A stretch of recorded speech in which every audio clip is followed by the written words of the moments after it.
Hi everyone, this morning we're going to touch on the topic of muzzle training. I've had a lot of questions in the last week, mainly being why should I muzzle train my dog and how do I go about doing it. So in answer to the first question, why, in our house it's pretty simple. Two reasons: comfort and safety. So even if you have the most well-trained dog and most reliant, you never thought they would bite anybody in their lifetime, you know, the chances are that your dog might get injured or might have a reason sometime in their life where you or a veterinarian or a groomer or somebody might need to muzzle them. And I simply want to make that experience more enjoyable for them. So I don't want my dog to ever be in a situation where they're so stressed out and then I'm doing something that's adding even more stress to that situation. So we want to make the muzzle fun and not have a negative connotation to what that thing is. So in our house we call the muzzle the party hat. And I like to use what we call a basket muzzle. And the basket muzzle is just a plastic muzzle. There's different kinds, there's metal and stuff like that, but I like to use these Baskerville ones mainly because they've got these big holes where you can feed them through, your dog can even drink through them, and they can be left on for extended periods of time if your dog needs to be muzzled for a while for maybe aggression issues or something like that, and you need to leave it on.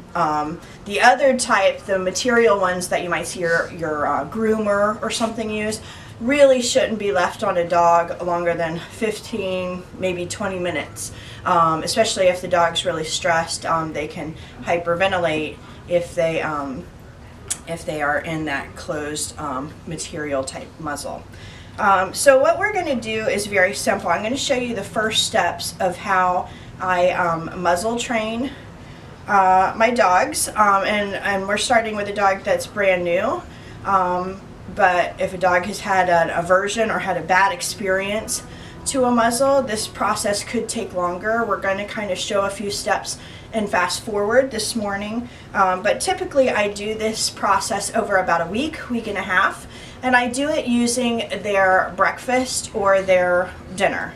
So if you think about it, you've got 80 to 100 treats just laying in your food bowl all the time, and they are, just going to waste. They're just getting free food.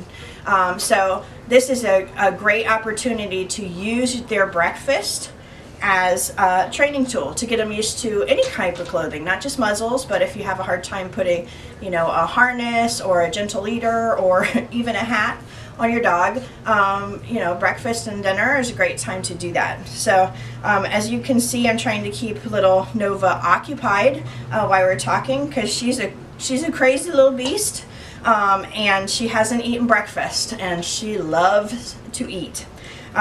So the first step of the process, the first day, is just showing it to them. So I'm kind of doing that now while we're talking, but I usually do it in a little bit more fashion of, structured fashion. So what I would do is just keep it behind my back, and the food only comes out when the muzzle comes out. And I'll name the muzzle, so I'll go, oh, look, it's Party Hat. And I'll pop them a treat. Okay, yes. Okay, so it goes away, the treat goes away. Party Hat. Yes. Treat goes away and the muzzle goes away. Party Hat. So I'm just making that a little bit enjoyable. Now she doesn't mind it being near her at all. She's perfectly fine with that. But some dogs, not so much.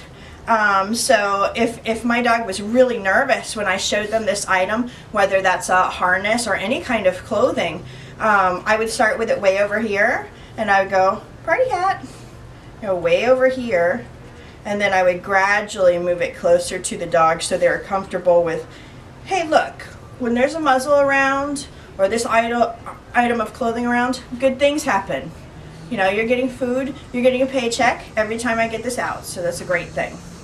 So that's the first step, and all I do, I'm just hiding the cup because she'll get into the cup, but I just have her breakfast in a little cup in between my legs, and you can have it behind your back, or their food bowl, just so you can grab and go. So that's the first step, is just showing it to them. Now the second step is actually putting it on their nose. So when you put this muzzle on, there's a big hole on top, there's a little hole on the bottom. And I'm just going to start feeding her the treat through the hole. And I usually give them a little signal. So I say nose, yes. And I'll just, oh, good girl. And I'll just stick it through there, nose. Good job. So, nose. Oh, good girl.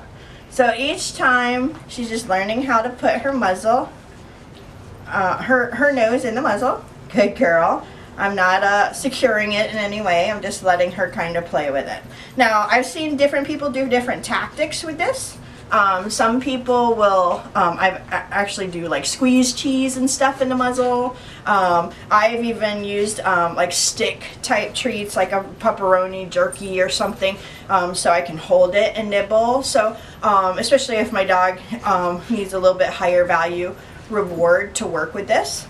But since Nova's so young and she's a new puppy and she doesn't have any bad experiences with the muzzle, then we don't have to really use anything really extra high value with her. She's pretty happy with nose. Yes, good job doing that.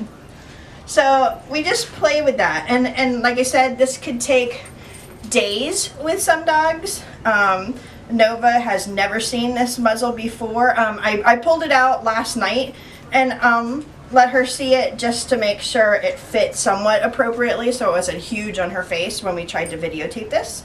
Yes. But other than that, this is her first experience, so this is actually really good. So from that point, I'm just going to play a game with her. So almost like a touch it, where you would start putting your hand out and, oh, she sees me trying it, going over here, touch it, yes, and going over here and letting her pursue your hand. You're going to do the same thing with the muzzle. So I might hold it out here and I'll say nose. See if we can see it. Ooh, you see it? Nose. Yes, good girl. So we're just trying to get her to kind of play the game nose and see if she'll, you know, come out and stick her nose. Yes, good girl, on her own, and kind of play with it and not see anything wrong with it. Can you get that, too? Good job. So when we get to that point, we're like halfway there almost, because she's done the hard part herself, which is learning how to put on her own clothes. So the next step is lifting the little, yes, lifting the straps. So I'll just start, yes, and pop her treat. Good job. And yes, ooh, and see, she's a little funny about that. So we just, yes, good girl. And I would just do that process a little bit each time. This would be with it, obviously a different, yes, training meal. And then I would go as far as doing this strap, yes, until I can hook it all the way on, okay, yes. And if you notice, when she's sticking her nose in, she's doing it longer each time by herself. So all I'll do is just start holding out on the treat. So before, I was actually putting the treat inside the muzzle every single time. You know, then I usually nose. Oops, sorry, that was my fault. Yes, let her stick it in, and then I'll pull out the treat and hand it to her. Okay. Yeah, good girl, good girl. So she's doing great. She actually thinks this is a big toy right now. So that's a great way that we want her to look at that, like the party hat. So the only step past that is, as she gets better with it, I'm just going to start fastening it on and leaving it on for a little longer periods of time. So once I can clip everything on, she's comfortable with that, then usually I'll put it on and let her eat her breakfast with it on. so she can get used to that. And I might ask her to do some little tricks, like if you noticed earlier she was offering a little high five, so I might have her do a couple things with it on, spin around in a circle,